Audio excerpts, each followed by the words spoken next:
Ready start.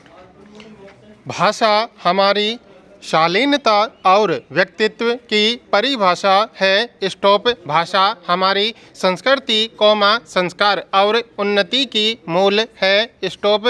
भाषा हमारा सौंदर्य बोध है। स्टॉप। मानव सभ्यता के विकास में भाषा का अमूल्य योगदान है। स्टॉप। जिस तरह एक बुरी संस्कृति एक सभ्य समाज का निर्माण नहीं कर सकती, उसी तरह एक असंयमित भाषा भी हमारी सभ्यता को गहरे गर्त में धकेलती है।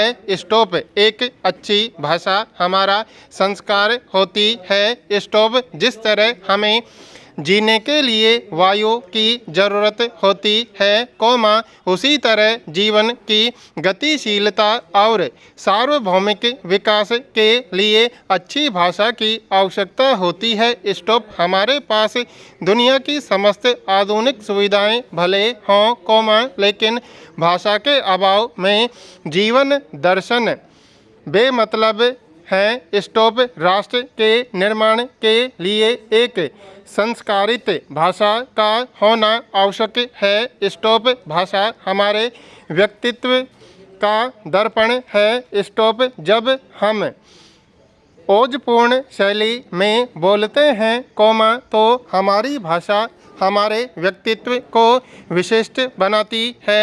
स्टॉप।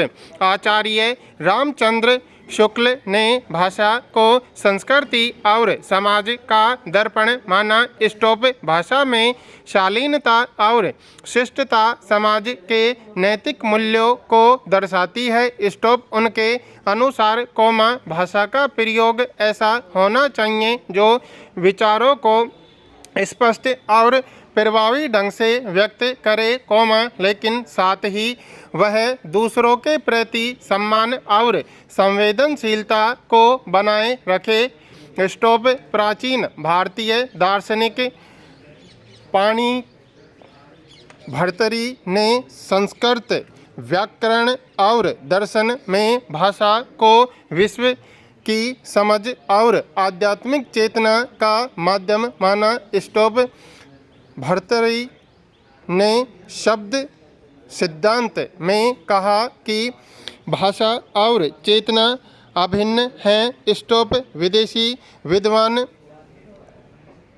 भाषा को केवल संचार का साधन नहीं, बल्कि मानव विचार और संस्कृति की रचनात्मक व्यक्तित्व माना है। स्टॉप। उन्होंने कहा कि प्रत्येक भाषा एक अनूठा विश्व दृष्टिकोण प्रस्तुत करती है। स्टॉप। यानी वैश्विक विकास और सभ्यता के मूल में भाषा है। स्टॉप। पैरा। भाषा सिर्फ संचार का संवाद का माध्यम नहीं है। स्टॉप। यह हमारी संस्कृति और समाज का आधार है। स्टॉप। भाषा यह साबित करती है कि हमारी सभ्यता, संस्कार और सामाजिक विकास एवं इतिहास की जड़ें कितनी गहरी हैं। स्टॉप। हम शालीन भाषा से समाज में अपना संदेश मजबूती से पहुंचा सकते हैं। स्टॉप। दुनिया में अनगिनत कालीबाई समूह है। स्टॉप। लेकिन उनकी भाषा वैसी नहीं होती। स्टॉप। हम अपने को आधुनिक और सभ्य भले कह लें, लेकिन जब तक हमारे पास शालीन भाषा नहीं होगी, हमारे सभ्य कहलाने का सफ़र बाकी रहेगा। स्टॉप। भूमंडलीकरण के दौर में जहां हमारी भाषा समृद्ध और सशक्त हुई है, वहीं उससे कई गुना उसका पतन हुआ है। स्टॉप। हमने भाषा को लेकर अपना संयम और चरित्र खोया है। स्टॉप। हम चांद पर भले पहुंच गए हैं, लेकिन उससे कहीं अधिक गहराई में भाषा को लेकर हम इस हद तक कमज़ोर हुए हैं कि हमारे पास उसे मापने के लिए कोई पैमाना नहीं है। स्टॉप। चिंता इस बात की है कि किसका स्तर नीचे होता चला जा रहा है। प्रश्नवाचक। भाषा का या हमारा स्टॉप भाषा सकाम कर्म नहीं कर सकती। स्टॉप वह निर्जीव होते हुए भी सजीव है। स्टॉप वह हमारी मार्गदर्शक है। स्टॉप भाषा का कोई रूप, रंग, गंध और संवाद स्पर्श नहीं है, लेकिन इसके बाद भी वह समस्त रूपों में विद्यमान है। स्टॉप जिस तरह हम ठोस स्वर्ण को आभूषणों के विभिन्न रंगों में डाल देते हैं और वह हमारा सौंदर्य बन जाता है, स्टॉप ठीक उसी प्रकार हमारी भाषा है। स्टॉप इंटरनेट पर कई मंचों के उदय के बाद हमारी भाषा में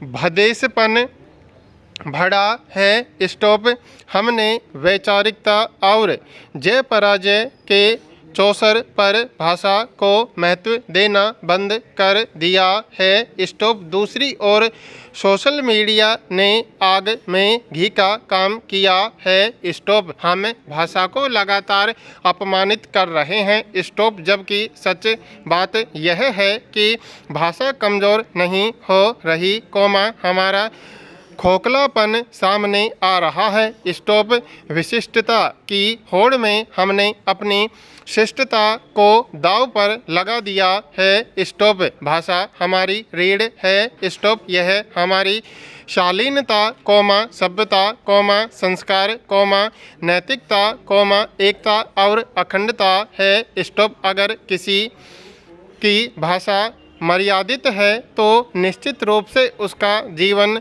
संयमित है। स्टॉप भाषा ही हमारे आदर्श की लक्ष्मण रेखा है। स्टॉप यह सोचने की बात है कि अगर हमारे पास एक सभ्य भाषा की मिठास नहीं होगी, तो क्या हम एक सौहार्दपूर्ण समाज की स्थापना कर पाएंगे। स्टॉप भाषा में वह ताकत है जो हमें वस्तु के तीखेपन का आभास कराती है। स्टॉप आम का नाम लेते ही हमें उसकी मिठास के स्वाद का एहसास होने लगता है। स्टॉप ठीक उसी तरह यह नियम मिर्च पर भी लागू होती है। स्टॉप मतलब साफ है कि हमारी भाषा में आम की मिठास और मिर्च का तीखापन दोनों हैं। स्टॉप अब हम किसका स्वाद लेना चाहते हैं, यह हम पर निर्भर है। स्टॉप हम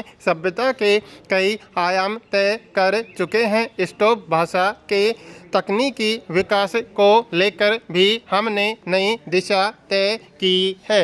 स्टॉप लेकिन अभी भाषा की अराजकता पर हमें बहुत कुछ करना है। स्टॉप हमें यह तय करना होगा कि वाक युद्ध के इस संघर्ष में कहीं हम इतने पीछे न छूट जाएं कि फिर वहां से लौटना मुश्किल ही नहीं, नामुमकिन हो जाए। स्टॉप पैरा देश में वस्तु एवं सेवा कर लागू हुए 7 साल हो गए हैं। स्टॉप मगर इसके क्रियान्वयन में एक रूपता न होने के कारण अब भी कई समस्याएं सामने आ रही हैं। स्टॉप केंद्रीय वित्त मंत्री सीमा शुल्क विभाग तथा अप्रत्यक्ष कर विभाग के अधिकारियों के साथ बैठक करने जा रही हैं। स्टॉप इस बैठक में जीएसटी सुधार की दिशा में अहम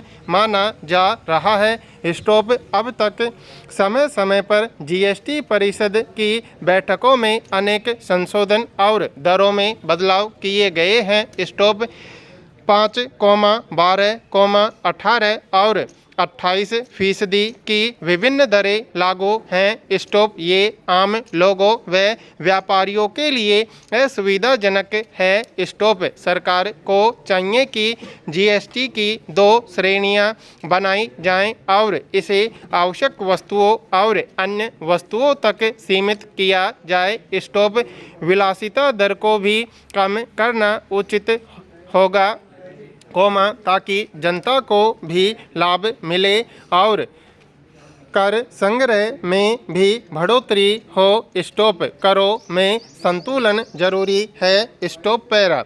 आज कहीं भी शांति नहीं है। स्टॉप हर जगह तबाही के दृश्य दिखाई देते हैं। स्टॉप पिछले 3 वर्षों से रूस और यूक्रेन के बीच युद्ध चल रहा है। स्टॉप इजराइल हमास भी काफ़ी समय से आमने सामने हैं। स्टॉप अब इजराइल और ईरान में युद्ध छिड़ गया है। स्टॉप पाकिस्तान की कारगुजारियाँ सबके सामने हैं। स्टॉप आए दिन तनातनी रहती है। स्टॉप महावीर स्वामी ने जियो और जीने दो, गौतम बुद्ध ने शांति और महात्मा गांधी ने अहिंसा का संदेश दिया। स्टॉप यह भी कहा जाता है कि युद्ध नहीं बुद्ध चाहिए, लेकिन यहाँ तो सभी युद्धरत दिख रहे हैं। स्टॉप चीन अपनी विस्तारवादी नीतियों से पूरी दुनिया में प्रत्यक्ष अप्रत्यक्ष रूप से खलबली मचाता रहता है। स्टॉप जियो और जीने दो की नीति अपनाकर सभी देश शांति के मार्ग पर क्यों नहीं चलते। स्टॉप